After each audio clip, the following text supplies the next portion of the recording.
Hello, everyone. My name is Anthony High. I'm one of the environmental protection specialists here at the USDA Rural Utility Service.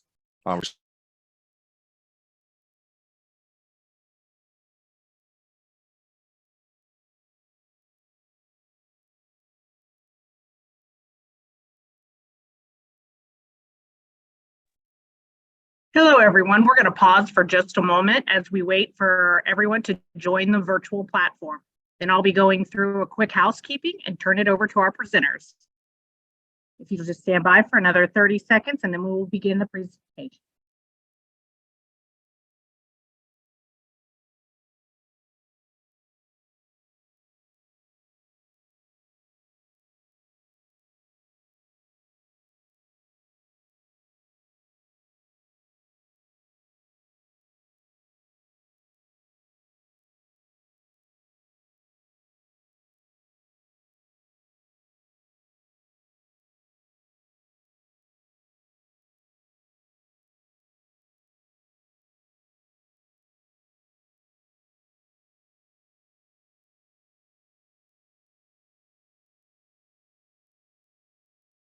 Hello, everyone, and welcome to today's webinar on Environmental Requirements Overview. With that, I'd like to ask our presenters to come off mute, and I'll turn it over to Glenn and Anthony.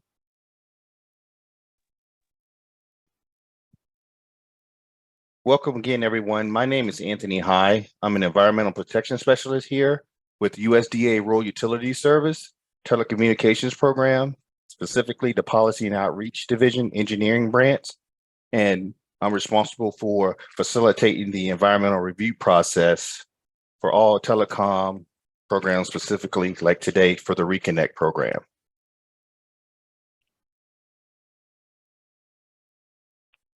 Like today, as you can see from the agenda, we're going to be going over the environmental review and clearance process, as well as discuss the Section 106 review process. That's when our archaeologist, Glenn Stelter, who's also here to present, will be discussing Section 106 review process under the National Historic Preservation Act. Next slide. Like one of the first questions is, what is the environmental review process? The environmental review process is a way of evaluating the environmental impacts of a federal actions and identifying ways of meeting the need. Next slide. The National Environmental Policy Act of 1969 establishes national framework for protecting the environment. It's also called the umbrella law because it encompasses other environmental laws. All branches of government must consider the environment prior to undertaking any major federal action. And it also, NEPA, specifies that federal agencies must comply with federal regulations. And this process is designed to encourage public participation, as well as documentation can be made available to the public. As you can see here, there's numerous special purpose laws in connection with NEPA that we must review in order to provide environmental clearance for ReConnect projects.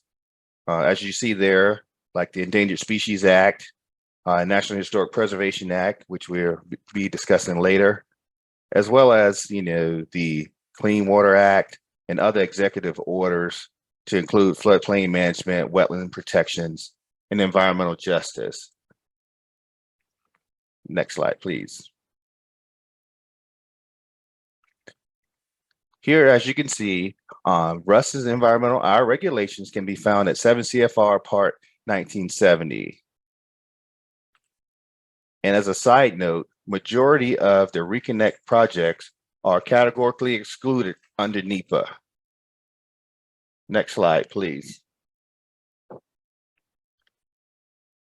Some of the responsibilities for RUS includes, we're responsible for all environmental decisions and findings related to its actions compliance with all environmental laws, regulations, and executive orders, as well as outline the types of information and analysis to be included in and independently evaluated with environmental information or documentation required of our awardees. And also ensure mitigation described in environmental review and decision documents are included as conditions of financial assistance. Next slide, please. Awardees' responsibilities include consulting with RUST staff to determine the appropriate levels of environmental review, obtain all necessary federal, tribal, state, and local government permits and approvals necessary for their proposed projects. Permits are not required at the time the application is submitted. And some of the other responsibilities from awardees includes participation in meetings with different land managing agencies. And also remember, state laws may be more restrictive and time consuming than federal laws.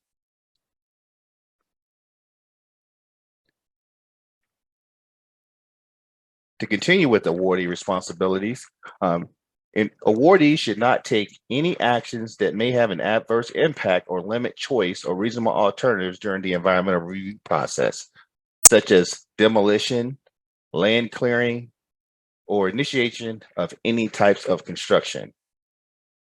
Also, promptly notify RUST staff when changes are made so that the environmental review and documentation may be supplemented as necessary for any revisions. Next slide, please. There are 3 levels of environmental review under NEPA for RUST, and that includes categorical exclusions, or CEs, under 1970.53 and 1970.54, environmental assessments, or EAs, under 1970.101, and environmental impacts, or EISs, 1970.151. And as I mentioned earlier, most telecom projects are classified as CEs under NEPA.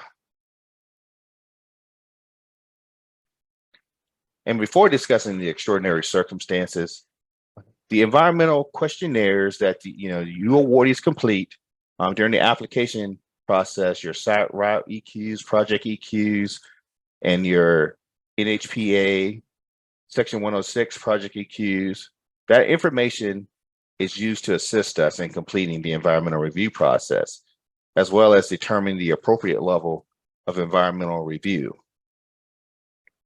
And under 1970.52A, extraordinary circumstances. Extraordinary circumstances are unique situations presented by specific proposals. Characteristics of the geographic area affected by proposals, scientific controversy about environmental effects, as well as unresolved conflicts concerning alternate uses of resources. And in the event of an extraordinary circumstance, a proposal that's normally excluded under NEPA, like a CE, will be the subject of an additional environmental review to determine the potential to cause significant adverse environmental impacts.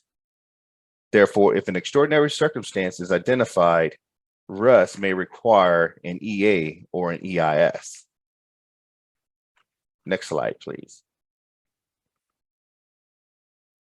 For a proposal to be eligible for CADX, the following conditions must be ruled out. Any adverse effects to historic properties, listed threatened endangered species or critical habitats, candidate species, as well as wetlands, floodplains, formerly classified lands, special sources of water, such as sole source aquifers, wellhead protection areas, and coastal barriers and coral reefs, as well as when an action will result in a violation of a regulation or a permit involving construction and expansion of RCRA storage or disposal facilities, or the likelihood of uncontrolled, unpermitted pollutants. These aren't types of actions that typically are resulting from any awards associated with the ReConnect program. Next slide, please. CEs involving no or minimal disturbance without an environmental report, or 1970.53. Again, these actions normally do not require for awardees to submit, environmental documentation with their applications. But however, based on the review of the project elements and descriptions, again, RUS may request additional environmental documentation from the awardee at any time, specifically if RUS determines that an extraordinary circumstance may exist, such as a potential adverse impact to a cultural resource or property. Therefore, some form of consultation may be required with the State Historic Preservation Officer, Tribal Historic Preservation Office, or Indian tribes to mitigate such impacts to these cultural or historic resources.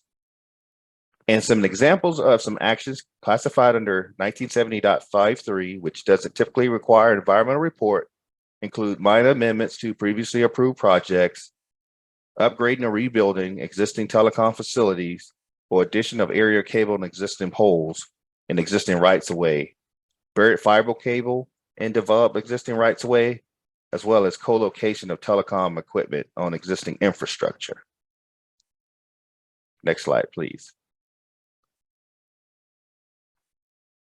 Under 1970.54, an environmental report is required by the awardee in order for us to facilitate and determine whether or not extraordinary circumstances exist. The ER provides specific project information, including the evaluation of the proposal's potential to impact environmental resources and historic properties, so that either RUS can complete the environmental review process or determine if additional analysis or information is needed. An example of actions classified under 1970.54 includes telecom towers less than 450 feet in height, new linear telecom facilities and related equipment and infrastructure outside of developed existing rights-of-way. Next slide, please. And a caveat to when it comes to construction or co-locations of towers, if either, the construction of a new tower or co-location of a tower, upgrading equipment requires FCC spectrum, FCC will be responsible for the Section 106 process for those types of actions. Environmental assessments. EAs are a concise public document used by RUS to determine whether to issue a finding of no significant impact or prepare an EIS. In these cases, awardees must prepare an EA in accordance with RD Instructions 1970-C Exhibit B. This guide provides an overview and the content for the preparation of an EA. And this is typically where an awardee may hire an engineering firm to assist with the preparation of this EA. And the EA must also be prepared for all forms of financial assistance unless it's, again, categorically excluded under 1970.53 or 54 or required to be the subject of an EIS. And most telecom projects that require an EA are in Alaska. Next slide, please. EISs are for EA level proposals with significant impacts. And again, EISs aren't something that's typical that you'll see in the telecom program or the ReConnect program. Next slide, please. One of the most important questions that we get is, when is the environmental review process complete? The environmental review process is formally concluded when RUS reviews all the appropriate environmental documentation for completeness, as well as consultations with different stakeholders, the U.S. Fish and Wildlife Service, National Marine Fisheries Service, SHPOs, DIPOs, tribes, Army Corps engineers, as well as different land managing agencies. And all required public notices have been published and public comment periods have lapsed, i.e. for impacts to potential floodplains and wetlands, or that require some form of conversion of those resources. And for EAs, which typically require a notice of availability, which can be from 14 to 30 days, publication and comment period, and the publication of a finding of no significant impact, or FONSI, which is a one-time publication. As you can see here, if we have a proposal that's classified under 1970, 53, or 54, a RUS, our decision document is an Exhibit D, which is an internal document. And if it's an EA, we will publish a FONSI. We will issue a FONSI, and the awardee must publish the FONSI notice. And in the event there is an EIS, RUS would issue a ROD, or record of decision. Again, that is something that we do not see in the ReConnect program. And after all these conditions and decision documents are completed, and all consultations are done, that's when we will notify the awardee via an environmental review status letter that your project is now complete, and you can start to basically obtain any necessary permits for the construction of your project. And typically the official notification comes from our portfolio management and risk assessment division, basically to notify the awardee when you can actually break ground. Next slide, please. Now I will turn it over to our archaeologist, Glenn Stelter, to discuss the Section 106 review process. Thank you. Thank you, Anthony. Yes, hello, I'm Glenn Stelter, the Russ Telecom archaeologist, and I'll be helping you through the Section 106 review. We moved on to that slide. So we got here, and I'll be nice and quick so we can get to the questions, because I'm sure we have a lot of them. Section 106 review. Do not initiate consultation until directed to by Russ. Now, there's some clarity that we have to have with this. I think a lot of people have heard this before. This means do not initiate formal consultation, particularly with SHPOs. We require that the awardees wait until they've been notified by myself or another Russ archaeologist before they notify SHPO. There's an expectation with SHPO that when you begin consultation, you will complete it. And we don't want you to get tied into that process unless we know absolutely you have to. Now, understand that SHPOs particularly, they are state employees. They work for your government or for your state. They work for the governor of their state. So you are at liberty to reach out to them anytime you want and talk to them about your project and request advice and seek counsel on maybe consultants. But we want you to avoid initiating formally consultation on your proposed activities with SHPO until directed by us. Next, we have template letters. Throughout the process of Section 106 review, there's going to be a lot of letters sent to both SHPOs and tribes. We have template letters provided. They have instructions on how to fill out the letter. They provide some canned language and note the correct legal terms. We require that you use our letterhead in these template letters when sending out correspondence. Moreover, when we're talking to tribes, a Russ individual, probably myself, though it could be another archaeologist or a manager, need to sign the document when it goes to a tribe, because tribes are sovereign governments. Next, we have the Tribal Directory Assessment Tool. That is a tool we're going to be using to determine what tribes you're going to consult with. Now, it's an incomplete tool. It's not the best, but it's the best we have. You may end up consulting with tribes that are not on this list at their request or at SHPO's guidance. SHPO might have a more refined list in their state. And then further guidance, throughout this process, I'm always here. Consultation is Section 106 consultation is a very project-specific activity. So as we get into it, it's going to morph and change depending on your project, the state, and the requirements of that state. So you'll receive guidance along the way, and always feel free to reach out to a Russ Telecom archaeologist for clarification. Next slide, please. And I included these at the end here. We're right at the tail of the Q&A, but I wanted to clarify some terms before we get into it, because people have used a lot of, there's a lot of them. Now, there's a telecom terms I think everybody here is familiar with. There's proposed funding service area, which again, we can read it, but the area where they're all or part of an existing or new service area where an applicant is requesting funds to provide broadband service. And then there's your route, which is, specifically where you're constructing, generally speaking. Then we have the terms we use to refer to the landscape under section 106, and they might not be the same, and that's why I put these in here. I won't read the whole legal code for the APE, but it spells out there that the APE is not necessarily going to be your route entirely. That is determined through consultation.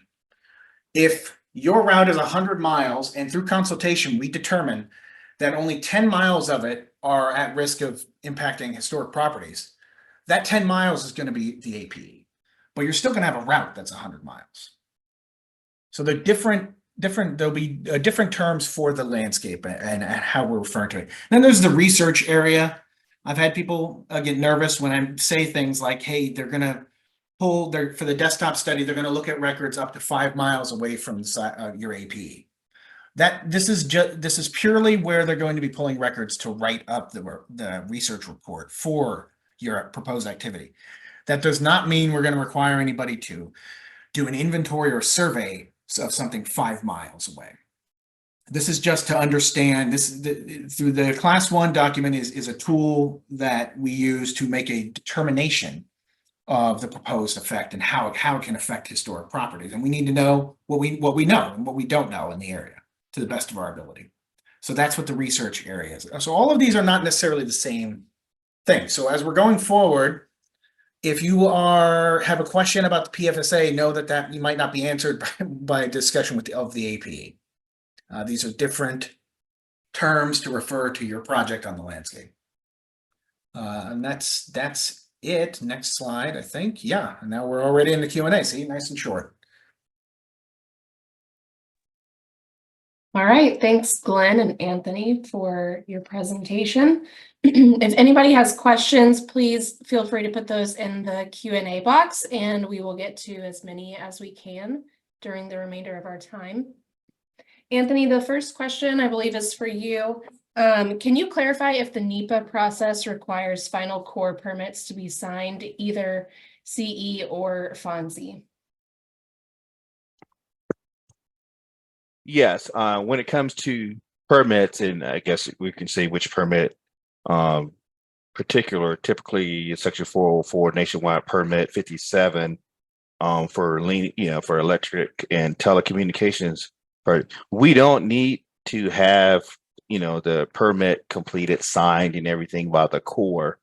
It just needs to be identified. So in that case, no. As long as there's no, we've had some say awardees where they had a project that may impact a levee, in those cases, we do need to have, say, some form of documentation, say from the Corps, because that's when the Corps is probably going to have some specific conditions associated with that. Because I know we have a project that's ongoing where that is the case. Then of course, if there was if it was a individual permit, then therefore that wouldn't be a CADX and that would be an EA and require a FONSI. So in that case, we would need to basically have the permit so we can identify any conditions that the Corps may have in that respect. But typically for CEs, if you're, when you're using a nationwide permit 57, that doesn't have to be complete. Just identify that you're basically going to be using that as part of your project. All right, thanks, Anthony. Glenn, the next person asked where they can find templates for section 106. I don't think we don't have a live portal, I suppose, or for the templates. Although it's a good idea, we might have to. But at this time, because they're live documents and they kind of get revised and changed, I routinely go out and grab one, and I'll provide one to you at after our initial contact. Again, the whole process has to begin effectively when for 106, or the best place for it to begin, when a RUS individual reaches out to you and says, "Hey, you need to do there's some 106 you're going to need to do for your activity." At that point, we have our first meeting, we have our first chat. That's when I could hand you I can email you the template letters. Often your GFRs will have a copy of it though at hand. If you really want to get it, if one of you are certain you're going to need to do it and you wanted to get ahead of the curve, you could always email me for a set and I can provide them to you. All right, thanks, Glenn. And Glenn and Anthony's emails have been provided in the chat. So if anybody needs those are available there. All right, next question. Does the consultant prepare the tribal letters, then send to RUS for signature and forwarding, or is it a joint signature? Yeah, no, it's a good question. And the process has been refined a bit and changed, honestly, within the last month. So it's good to clarify it here. The best way I've seen it handled so far is that I'll provide you the template, you'll prepare the letter. That gives you the opportunity to fill in the project description and also describe the activities to try to make your case, whether or not, if you think it doesn't warrant 106 review. You'll fill that out, send it back to me, I'll review it and I'll sign it. Now, the best thing you could do is send me a Word doc, send it to me in a Word file. I'll review the thing. If I have any small edits, I'm just going to add those edits then. Convert the thing to a PDF, sign it, return it to you. That's the best way. And then you can get it off to the various consulting parties. That seems to be there's a little more back and forth than we had before, but that means it's my signature or in a RUS personnel signature on the document, which is good. But also the document's being reviewed and being handled sort of concurrently. Okay, thanks, Glenn.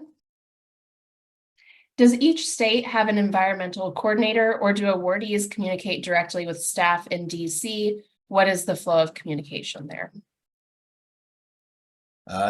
Directly to us in DC for the most part, sometimes through state staff and GFRs as intermediaries, but more often than not, directly to us.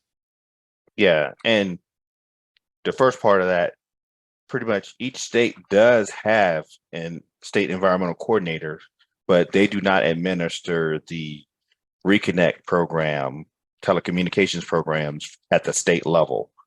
You know, that's handled in DC. So you shouldn't be communicating with a state environmental coordinator for a ReConnect award.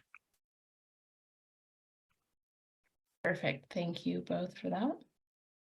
In the ReConnect application phase, are we only required to state that we will complete the Section 106 NEPA process requirements if awarded? I think that I'm honestly, Anthony, maybe you're more familiar with the application portion of this, but I don't know actually. So you're asking, are we only required to state? So in the application portal, there's actually a flag on the Section 106 that basically states that if you think you should be doing Section 106, to reach out to RUS and not to proceed until you've done that. So the system will automatically prompt you with that question. I don't know if that helps answer what they're asking, but if not, please feel free to submit another question. That sounds right. All right, the next question is for Anthony. Noted that EA may be required for Alaska projects. So what is the general duration of the review? Will RUS prepare the EA, or will an applicant hire a third party? would RUS consider developing a CE for Alaska subsea fiber projects? Well, I'll just say duration of the review, it varies. If we receive, say, a complete like environmental assessment and all requirements were met, that review of that EA is not going to take a long time. I want to say it's going to take 2 weeks, a week, 30 days. Of course, it's all contingent upon workload. If we get it where, we're not busy, we say less than a week.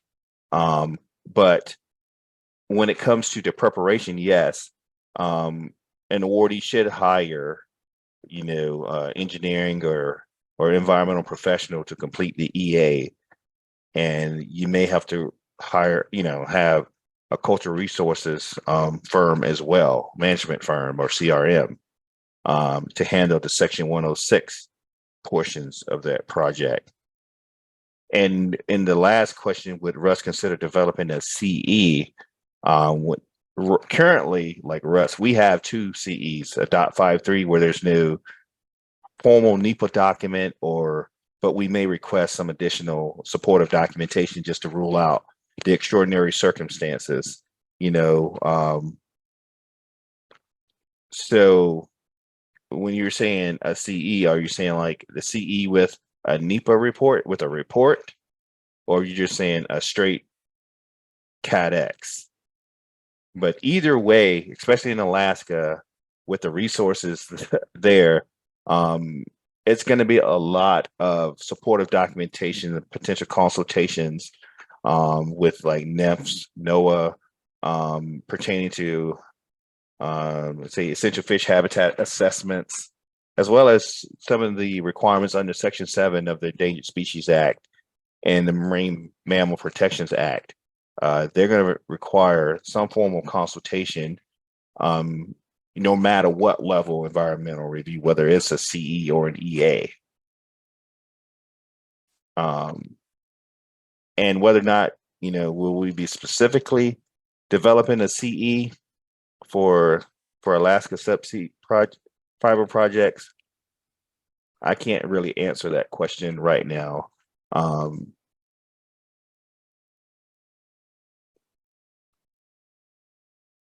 Maybe that can be answered in the future. But like right now, I can't answer that last question there. All right. Thank you, Anthony. The next person also asked about kind of the average time of an environmental review, but I think you answered that with the last one, right? It's not specific to the state. It's more the project and workload and everything. Mm-hmm. Yeah. If there's like, again, if your project, say, involves all aerial fiber, that's going to be pretty quick.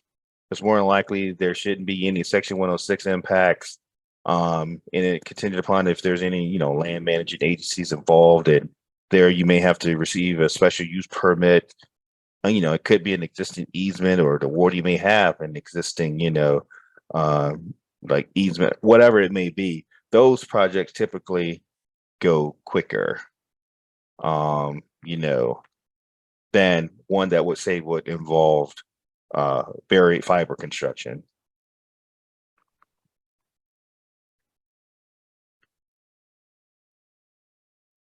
All right, thanks, Anthony. Mhm. We'll go to the next question. This person says that their project is primarily in an existing right-of-way with existing telecom. Under .53, would that imply that an environmental review is not required? An environmental review is always required with the federal nexus or any type of, financial assistance from the federal government. It will, whether or not, that requires, again, any supportive documentation, the preparation of, a NEPA document, whether it's an ER or EA, is going to undergo, some form of environmental review. And your project being in the right of way, again, we have to rule out, more like under that .53, we're going to have to rule out any extraordinary circumstances. So we're going to be evaluating impacts to historic properties, biological resources, whether or not there's any, say, wetlands, floodplains, as long as there's like, linear infrastructure, nothing above ground, there shouldn't be any impacts to floodplains and wetlands. And if there's any like coastal resources present or anything like that. So we're still going to go through that process of screening your project for any extraordinary circumstances. And contingent upon what we may find, you may have to provide, again, some supportive documentation. And I think Glenn might want to address specifically the Section 106 environmental review requirements. Yeah, so even if a project ends up due to the nature of whether it's a .53 or .54, it has limited environmental review under NEPA, that doesn't necessarily mean that the review will be concluded for Section 106. Section 106 and NEPA are technically two separate laws, and they operate differently. The key point is that NEPA requires Section 106 to conclude. Section 106 does not require NEPA at all. It can happen independently of NEPA. It often does, to be honest. So a right-of-way, even with an existing utility, does not necessarily mean that we will not have to do some Section 106 review. It becomes a factor in the review, certainly, but that doesn't mean it will exempt it from 106 at all. We will likely still, especially if it really depends on the proposed activities. What are you doing? Basically, that's going to dictate mostly in this activity, the thing that you are getting funding for, where the federal nexus lives. Whatever that is going to dictate often the level of 106 review. And again, if 106 isn't concluded, then NEPA can't be concluded, whether or not it's .53 or .5. So I hope that answers. Great, thank you. No tribes. Okay, I think that's 2. Mm-hmm. Couple of, oh, sorry, was there something else? No, I saw the next one. No tribes. Okay. Yeah. The next two, I think, kind of go together too, even though they're from different people. So if Yeah, no you're right. tribes respond, does the ER end there? And then also, what's the timeline for response from various SHPOs, THPOs, and tribes? No, those are good questions. Yeah. So if no tribes respond, doesn't necessarily mean that the 106 review is concluded. We have to make more than one effort to reach out to them. So if we make up a project to say you have to reach out to 10 tribes, the guidance federally is a bit intentionally vague. It says an honest and good faith effort with tribal consultation, meaning that there's a lot of liberty in interpretation of that. But how we have settled on interpreting that and what has worked so far is that we say if there's 10 tribes, we will contact those 10 tribes, say, here's project X. What do you think about it? It's essentially what the letter is saying. What's your opinion on this? Are you concerned? If we hear nothing, we make a second attempt to reach out to them. That can be as simple as a follow-up email. That could be another letter, depending on the tribe. If we don't hear anything at that point, then we assume concurrence, or at least their silence is their answer. Now, that's not always going to be the case. There are going to be times where we are going to have to hear back from a tribe, particularly if we are building on their land. And that becomes more of a permitting issue at that point. If you're building on tribal land, you are going to have to hear from them, obviously, because you need to know whether you can build or not. But with tribal consultation that does not involve a permit per se, we make several efforts, and we might make more than 2. Honestly, if we have reason to believe that the tribe is maybe having trouble getting their mail, there's a lot of corporations and tribes, say in Alaska, it's hard to get correspondence out to them. Maybe they haven't got it yet. Maybe they haven't had a chance. They are often understaffed, and we have to make an honest and good faith effort to consult with the tribes. So we're going to make as many attempts as needed, depending on the tribe and the activity, but generally 2. And generally, we request with the tribes at a response in 30 days. And it is a request because tribes are sovereign governments. We can't demand that they respond in 30 days. We can request it. SHPOs are different. SHPOs, we can say, hey, we're still going to request on a lot of the initiation with SHPOs, more out of a sense of courtesy than anything else. But because SHPOs work for the state government, there comes a point in consultation where we have what's called an adequately documented determination of effect. That requires documentation. So again, adequately documented determination of effect, whether that's a desktop study or survey report or some form of data. We have reason to come to a determination of effect, and we submit that to SHPO. That will have a 30-day timeline. That legally, that has a 30-day timeline. You need you have 30 days to respond, but SHPO has 30 days to respond. If they do not respond within 30 days or request an extension, which is the key point, then consultation is concluded. Now they can request an extension. Some SHPOs do. They are understaffed all over the country. Many SHPOs do request extensions. It's usually 15 days. So, I mean, generally the timeline for responses in various, in the best case scenario, I could see sending out a packet of letters, and if none of the tribes and none of the and SHPOs have any concerns, we could have the entire packet of consultation done in 3 months. Best case scenario, right? Meaning we've contacted all the appropriate people, and all of them have expressed interest that needed to express interest that Section 106 is not required for this activity, in their opinion. And then we can reasonably conclude the activity. That is the best case scenario, and honestly, not likely to happen. More often than not, we're going to have to try multiple attempts. Every tribe is different. Every tribe has their own way of doing things, and every SHPO has their own way of doing things. So best case, 3 months. At worst, some of our correspondence has taken a year or more. If we're having a lot of back and forth, and this is not including any surveys or any actual work we have to do. This is just the discussions to get there. So I hope that answered both questions, maybe. Perfect. Thanks, Glenn. Mhm. Okay, next question. Would the tipping point for an EA typically be anything where formal consultation is required for ESA or MMPA? Well, where you're saying formal consultation, yes, because in that case, if it was informal, no. But if formal, where there's going to be a significant adverse impact to, say, a biological resource, then yeah, basically you would have to, an EA would be required. But when it comes to, say, the classification of a proposal, for instance, if, like, we have our 1970-53, based on the awardee's project description and what they're proposing to do or whatever the undertaking is, if there is not a Cat X for it under .53, an EA must be prepared.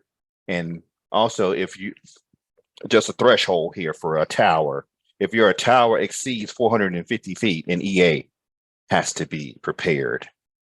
And again, when we do the extraordinary circumstances review, if any of those resources that I previously mentioned, like, historic properties, cultural resources, biological resources, and the coastal resources, floodplains, wetlands, if they're adversely impacted, then an EA would be required as well. So, but yes, if you're having informal consultation, no. But if it's formal, because you basically say there's going to be significant impact and more likely, and it can't be mitigated, then an EA would have to be prepared for that. I hope that answers your question. Perfect. Thanks, Anthony. The next one isn't really a question, but they're kind of reiterating the earlier point about the Section 106 process and what that looks like in the application system. So I want to put a link in the chat to our intake system user manual. This has instructions on how to complete the whole application, but specifically I'm putting in a note about where the instructions to complete those EQs comes in. So that's on page 164 of the intake system user manual. Oops, I just sent that to all the hosts. Let me send that to everybody. So you can check that out. There's screenshots, instructions on when to complete those sections.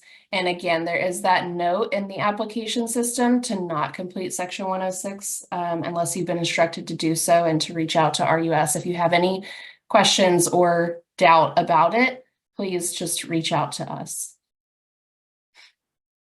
Okay, next question. Who conducts the environmental review, and are there examples of what an awardee should provide for this?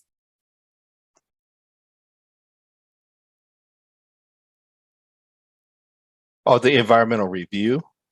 Like the documentation? Is that what we're thinking? I think so. I mean, of course, we review whatever documentation is provided, and we're responsible for conducting, an environmental review process for, any award that's made by RUS. There's federal finance assistance or a federal nexus. Therefore, we are responsible for reviewing that award, basically. Yeah. If that's what they're asking, who conducts the review is RUS referring- Telecom. Yeah, if they're referring to just the general documentation that might be compiled for a project, especially for 106, often that's a consultant will do that. And I'm talking about like a desktop study or survey report. Most of our awardees, unless they have an in-house archaeologist, which most don't, they contract it out to what's called a CRM firm, a cultural resource management firm, to handle a lot of the documentation they're putting together. And that person, that group will work with me to make sure we're meeting the state requirements, and basically all the I's are dotted and T's are crossed. So. Okay, thank you.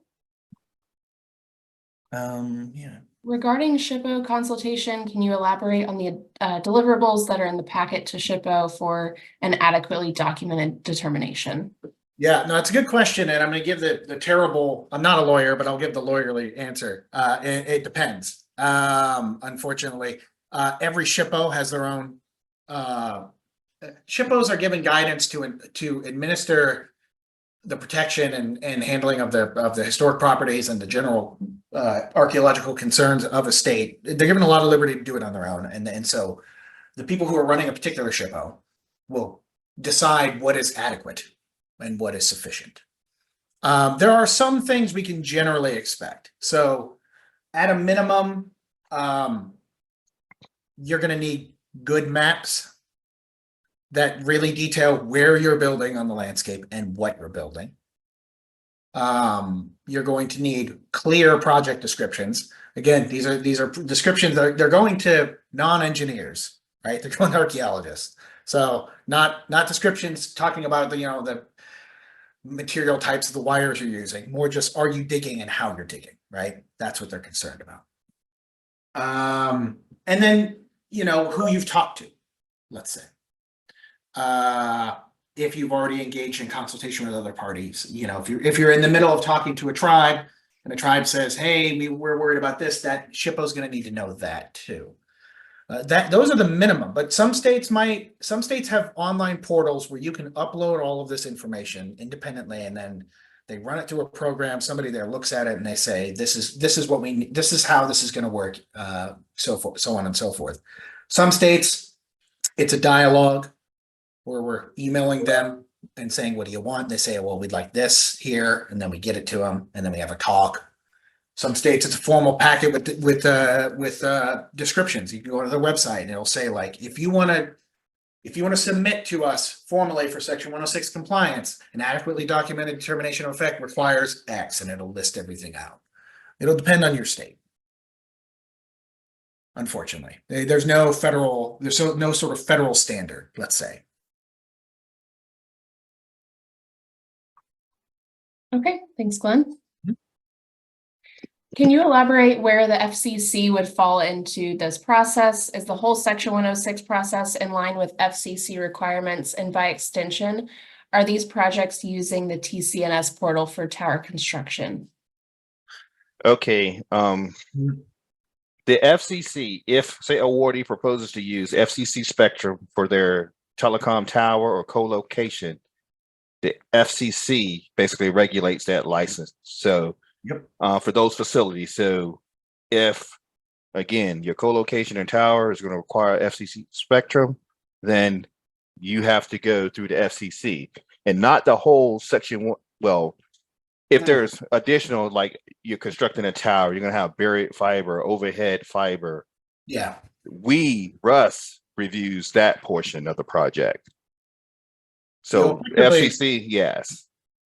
Yeah, you'll be doing it twice. If you're building a tower, but say you're also running lines to the tower, you'll be doing 106 for the FCC to meet the spectrum requirements, and then you'd be doing the 106 with us. And it would use the TCNS for that, where it's gonna, you put in your location, your, lat long and information on your tower. And again, when they distribute that out to all the tribes and SHPOs to comment on. So, because there's programmatic agreements for that, NPAs, when it comes to FCC spectrum. So again, if you're using FCC spectrum, and that's one of the questions that we asked too, because that kind of dictates how we need to proceed for our Section 106 of the environmental review process. Again, if you're not using FCC spectrum, then we're going to do the review, Russ, all of it. But if you are using, for the co-location and tower, and you also have some additional, project elements, again, 100 miles of fiber in, overhead, underground, or whatever, cabinets, and, you name it. Russ will review those portions. The non-FCC license portions, Russ will do. Put it that way. Hopefully that answers your question. All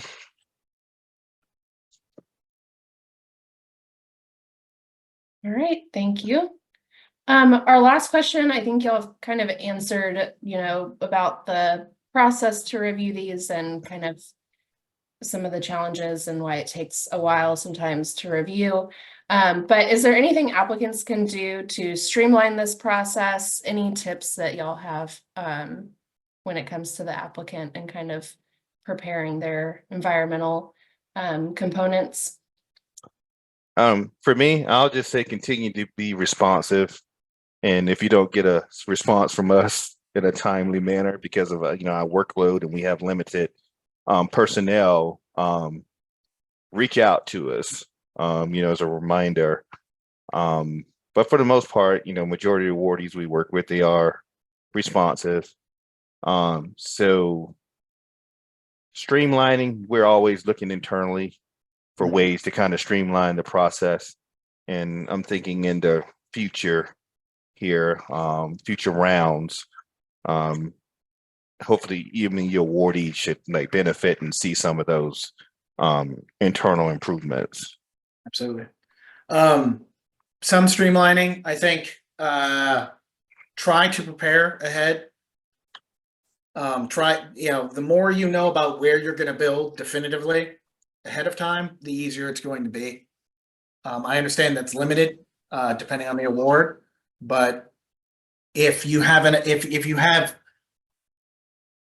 don't know where you're going to build and you just pick a general area and say probably somewhere on the roads out here, then we might have to review the environmental concerns multiple times as that gets refined. Instead, if you can, where you can, know where you're going to build definitively, and then let us know that at the get-go. This is where we are digging our line along this side of the road. Yeah. Oh, I guess. Yeah. Sorry, Glenn. No, it's good. I guess another, as far as streamline processes, again, especially during your initial clearance, just say you receive an award here, say round 5 or whatever, and and there's some deviations or changes to what you originally included in your application. Let us know as soon as possible, therefore, so we can basically clear it, during the initial clearance, and therefore not having to do it 2 times. That helps. And also, the KMZs or shape files, that really helps too, because if we have to consult and just for, the review process in general, with all the different stakeholders, or consultation parties, they request that. So the sooner, there's changes, just notify us of those changes. And therefore, we can, get through the environmental review process sooner. Yeah, I know we're going as fast as we can, but there's often reasons that things might slow down that are out of our control. Again, we're talking to other governments often, or other states, and we don't have any sway there. I can't tell a state government what it can and can't do. But one thing that a lot of our awardees have done lately that I think is speeding things along and it's helping is track a lot of your stuff internally if you can. So if you send out, 10 consultation letters on April 5th, what have you, put that in Excel. Say, okay, or put a note, say, I sent out these 10 letters on the 5th. And then once that 30-day hits, feel free to email me, call me immediately and say, we are past the 30 days. Do I send another round or what are we doing? Like track that stuff. If you rely on me to track them all or somebody at Russ, we have 300 plus projects at any given time and 1,000 fires to put out. So it's going to be hard for us to track, every letter that needs to be sent. So track it.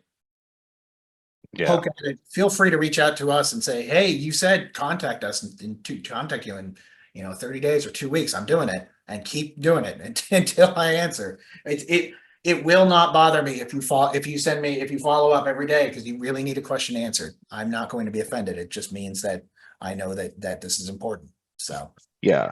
And now all of a sudden, at first I said no, but now I have all these thoughts. But anyway, just like Glenn said, the milestones are important because like statute, for instance, Fish and Wildlife Service and formal consultation, they have 60 days. If you're doing like a federal consistency determination or something like that with the state coastal management program, by law, they have 75 days and they can request additional 15 days. And also with consultations, like that's why it's important before initiating anything that we review kind of like your submission package, just to make sure that, it's adequate in all required information. Is included a lot of times, the different, stakeholders will tell you exactly what needs to be included. And sometimes things are missing. And the clock, if you sent something March 1st, and then you were notified, hey, I need this additional information, like, because it wasn't provided like March 15th, and it's 30 days, don't expect a response like April 1st. The review time starts once they have all the adequate documentation that they need to do the review. So that's when the clock starts. And it's important for us to know, again, these milestones when the clock starts. For instance, I was notified today that informal consultation with Fish and Wildlife Service was initiated. So I set a reminder, for 2 months from now that, hey, I should be following up with the awardee and their consultants to say, hey, have you heard anything yet? So that's, and that's a lot of reminders. So, but milestones are important.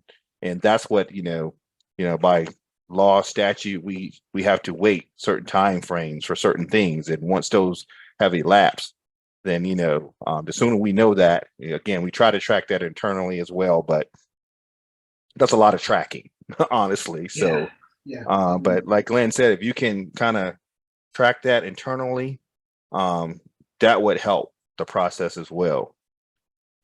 And the last thing I'll say, again, like Anthony, I suddenly have all these ideas. But the nomenclature for our activities, it's a thing I think everybody wrestles with. You might call it, John Smith project. The award calls it, Smith John project, and we have to call it by all these codes, 1702 A51 or something. These are all requirements. That SHPO might have their own internal code for it. The tribe might have their own designation. Who knows, right? We could end up with, for one project, we can end up referring to it with 9 or 10 different names. The best thing you can do for our perspective and communicating to everybody, and it sounds crazy, but make sure that's included in all your correspondence, all of it, if you can. I send emails at times where I will put in the subject line 4 or 5 different names. This is all so everybody knows what we're talking about. So we avoid that back and forth where if I send, to SHPO, hey, what about John Smith's project? They go, who is that? What are you talking about? Well, you can avoid that by including all that information in the subject line. Makes it easier for everybody to filter. We're all often talking about the same thing, but we're talking about it with different terms. And there ends up being a lot of back and forth with awardees, with consultants, with members of the public, with consulting parties, whoever, on just what project it is we're even referring to. We can avoid that if we just think about what the other person might know. Do they know it's called that? Or is that just what you guys call internally? They might not know. So they might get your email, just not even open it to say, I don't know who the person is. I don't know what this project is. So I'm not even going to answer. So that's a good point. That's another thing we can think about to help streamline the process. And that is the end for me. So. All right. Thanks, Glenn and Anthony, for your presentation today. We've answered all of our questions that we have. Thank you, everybody, for joining. The recording and handout from today will be posted on the ReConnect website shortly.